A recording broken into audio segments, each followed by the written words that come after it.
Assalomu alaykum. Mekendеш Media YouTube kanali ko'ruvchilari. Salomatsizlarmi? Tug'anlar, bugun qanday desam ham, ko'pchilik mendan qishi menен tovuq satasыңбы deb so'raganlarga мына ушул tovuqlar баары сатылат. Эмне себептен сатылат дегенге суроого шартка байланыштуу. Менде мындан сырткары дагы бир үйүр адлерим бар наркы короодо. Азыр анда бир аз көрсөтүп коем. Ошого булар сатылат. Наркы үйүрүм ошол наркы тоокторум көбөйтүп алганга жетиштүү. Ошого бул шартка байланыштуу сатууну туура көрдүм. Анан мен жумушта болгонумда дагы кичине үйдөгүлөр карай албай кыйналып калышты. Мен өзүм да жумушка барам. Ошондуктан кыскасын айтканда шартка байланыштуу сатылат. Бул жерде 80-90 адлер тооктору бар. Андан сырткары 15-17 тегерегинде короздор бар. Ошонун тегерегинде точно мынанча санды айта албайм, ошонун тегерегинде. Короздор алмашылган, даяр бизнес десек дагы болот. Себеби муну алып эле уже карап сразу эме кылсаңыздар болот. Жожо бакпаймын, шартым жок дегендерге мына ушул даяр тооктор сатылат. Туурусун айтсам, базарга чыккым келбей атат. Базарга чыксам деле сатып берсем болот, бирок мынча тоокты салып барганга мен биринчиден убактым жок, экинчиден ал жака барсаң оору тийип калышы мүмкүн. Ошондуктан коопсуздугуна эске алып, ал жака апарбай эле ушундай рекламага чыгарып атам. Анан сиздерге дагы кошумча кандай? Ушул кантип караш жол-жобосун өзүм үйрөтөм, көрсөтөм. WhatsApp'tan сурасаңыздар жооп берип турам, дайым жардамдашам, кыскасын айтканда. Андан сырткары жөжөлөрүңүздөрдү жумурткасын сатканга клиент таап берип, жардамдашып турам буйруса. Мындайча айтканда, кызматташабыз. Жардам берип турам. Буга чейин клиенттериме мен колдон келишинче WhatsApp аркылуу жардам берип келем. Ошолор катары деле ушул тоокторду ким алса, ошого дагы жардам берип, жол жобосун көрсөтөм. Айрыкча мына чет жерде жүргөндөр, Россияда, башка жакта мигрант болуп иштеп жүргөндөр, Кыргызстанга келип эмне иш кылам десеңиздер, мына ушундай ишти баштайм деп кызыккандар болсо, мына ушул тоокторду алып иш кылсаңыздар болот. Мен реклама кылып, YouTubeга чыгарып, номериңиздерди калтырып, реклама кылып берем, жардам кылам. Мен өз негизи саткым жок, бирок шартка байланыштуу айла жоктон сатыш керек болуп жатат. Ошондуктан кызыккандар болсо, экран астагы номерге байланышыңыздар WhatsApp аркылуу. Мен бардык суроолоруңуздарга жооп беришке аракет кылам. Азыр мен наркы тоокторумду көрсөтөйүн. Туугандар, мына бул экинчи короо. Бул жакта дагы тоокторум бар. Бул көбөйтүп алганга мына ушул тоокторум мага жетиштүү. Өзүмдүн аппаратым бар, билесиздер. Ошого байланыштуу бул тооктор адлер калат. Ойлобоңуздар, ушул адлер баарын сатат экен деп. Жок, бул жакта дагы бар. Ошого байланыштуу бир аз азайтып, анан месталары да кичине тарыраак болуп калыптыр. Ошого мен азайтып, буларды да ошол жака жылдырып, анан бул жакта легорундар бар. Мурда видеолордо көргөнсүздөр. Ошол легорундарды астына түшүрөм дагы, мына кеңирираак болот, ыңгайлуураак болот. Бул жакта брудерлерим даяр турат.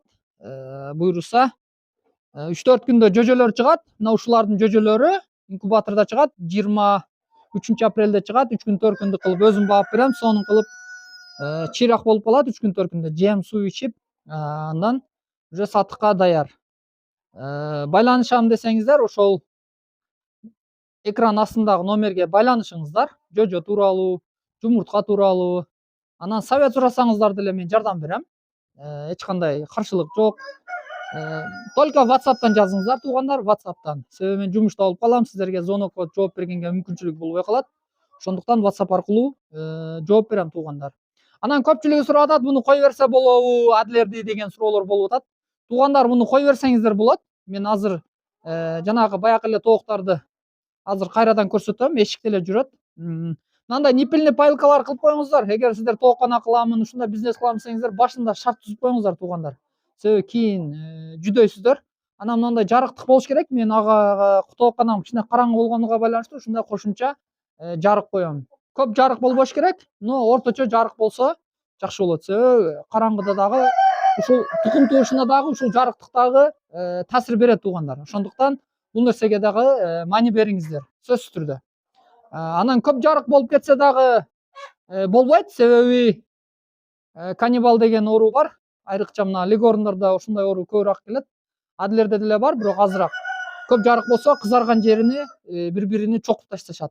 Андан сырткары витаминдин жетишсиздигинен дагы ушундай бири-биrini чокулашат. Ошону да билип алыңыздар. Суроо берип атасыздар, WhatsApp'тардан жазып, чокуп таштап атат кызы бирини бири депчи. Кандай тоок болбосун, бардык эле тоокто негизи бар ошондой кызарган жерин чокуш. Ал ошол витамин жетишсиздигинен болот. Билип алыңыздар. Ошондуктан витаминдерини, жетиштүү витаминдерини мүмкүн болушунча көбүрөөк витамин беришке аракет кылыңыздар. Азыр мен наркы тооктарымды көрсөтөм мен сиздерге дагы кайрадан эле. Туугандар, мына мен тооктарымды бош эле чыгарып койдум азыр атайын видео съемка үчүн. Мына көрдүңүздөр, мына чөптөрдү жеп койгон. Бул негизи өзү үй шартында бакканга ыңгайлашкан. Ошондуктан бул тооктарды эгерде сиздер огородуңуздар кенен болсо, багыңыздар болсо, аябай өтө сиздерге мындайча айтканда ыңгайлуу десем болот. Себеби эшикте жүргөндө булар толук витаминдүү болот. Азыр менин тоокторум ичкериде болгонуга байланыштуу аппак болбой калышат. Мындай чырайлуу эмес. Эгер эшикте болгондо аппак болуп сонун болмок. Тилекке каршы менде эми шартым жоктугуна байланыштуу мындай эшикке чыгарганга мүмкүнчүлүгүм жок. Ошондуктан сиздерде эгерде огородуңуздар кеңири болсо, эшикке чыгарып караганга болот. Бул үй шартында караганга ыңгайлаштырылган тоок порода. Буга баягы фабрикадагыдай караштын кереги жок. Бул жөнөкөй, оңой, жакшы бизнес да, даяр бизнес. Айрыкча буну аял кишилерге өтө ыңгайлуу, үйдө отургандарга. Жемини, суусуну берип койсоңуздар, эртең менен бир маал. Суусуну дайым куюп койсоңуздар боло берет, жемини бир маал берип койсоңуздар болду, бошсуздар. Малга окшоп анын астыны күндө күрөштүн, тазалаштын кереги жок. Ыңгайлуу.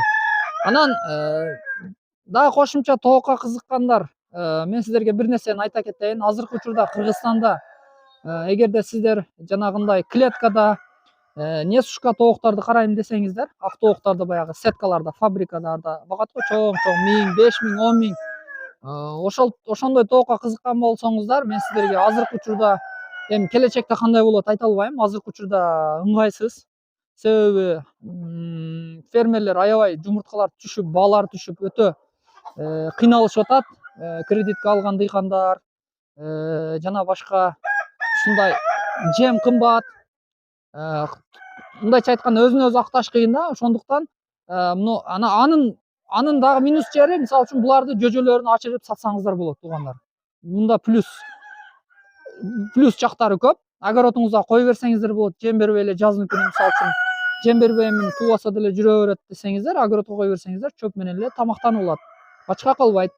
Анан буудай, башка арзан жемдерди берсеңиздер болот, мисалы үчүн өзүңүздөр жасап берсеңиздер болот. Наркы несушка кылганыңыздарда толук кандуу өзүнүн жемини берип турушуңуздар керек болот. Антпесе алардын тукумдуулугу азайып кетет. Анан аны эшикке чыгып кое бере албайсыздар. Чужой адам кирсе стресс болот. Ошондой минус жактары көп да.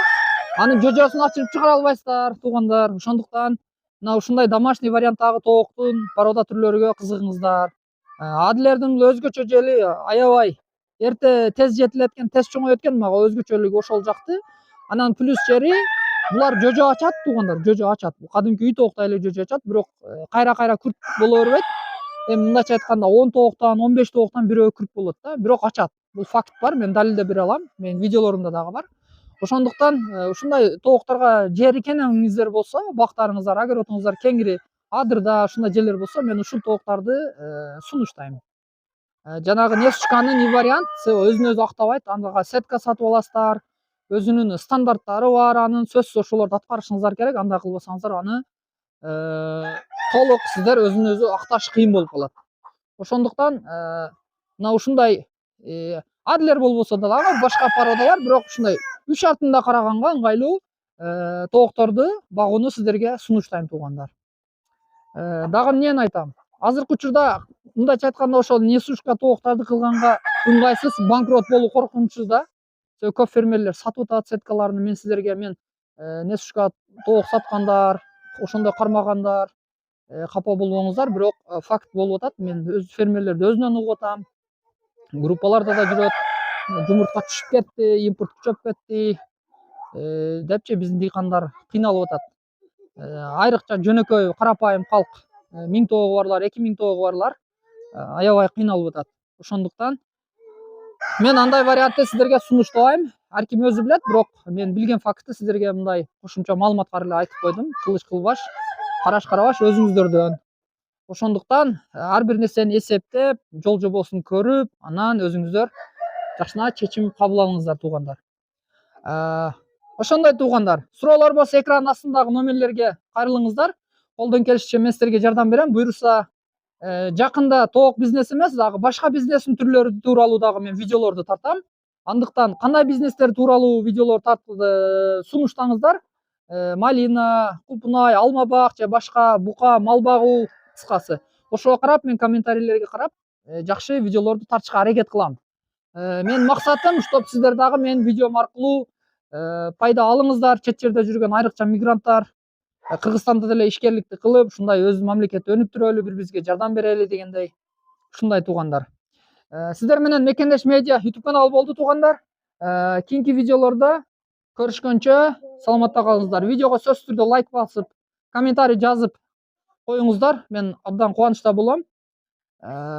Саламатта калыңыздар.